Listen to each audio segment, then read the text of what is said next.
ગઈ તારીખ 16/2/2026 એક ફરિયાદ નોંધાયેલી છે, જેમાં એક ભોગ બનનાર મહિલા અત્યારે USA રહે છે અને તેની સાથે અત્રેના લાલગેટ પોલીસ સ્ટેશન વિસ્તારમાં રહેતા એજાજ સલીમભાઈ પટેલ ઉંમર વર્ષ 32 નાઓએ તેની સાથે ઘોડદોડ રોડ ઉપર G3 ફેશનમાં ઓનલાઈન ઈ-કોમર્સ વિભાગમાં કામ કરતો હોય અને ઓનલાઈન શોપિંગ દરમિયાન તે એના કોઈપણ રીતના સંપર્ક નંબરો મેળવી અને તેની સાથે મિત્રતા કેળવેલી.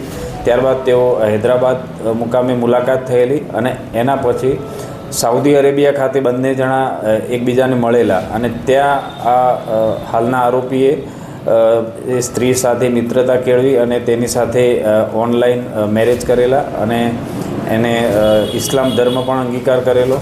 ત્યારબાદ તેઓ ઇન્ડોનેશિયા મુકામે પણ મળેલા હતા. આ બધી મિત્રતા દરમિયાન હાલના આરોપીએ ભોગ બનનારને અલગ અલગ ઈમેલ ને ટેલિફોન તેમજ મોબાઈલ વોટ્સઅપથી અત્યાર સુધી 60 લાખ રૂપિયાની માગણી કરી અને તે મેળવી ચૂકેલો છે.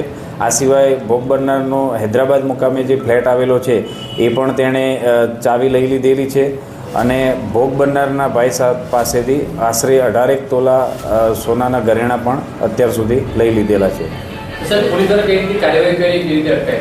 હાલમાં ફરિયાદી દ્વારા ફરિયાદ આપતા ભોગ બનનારના ઈમેલ સ્ટેટમેન્ટ આધારે આરોપીને અટક કરવામાં આવેલ છે અને ગઈકાલે કોર્ટમાં રજૂ કરી 1 દિવસના રિમાન્ડ મેળવી અને આગળની તપાસ ચાલુ છે.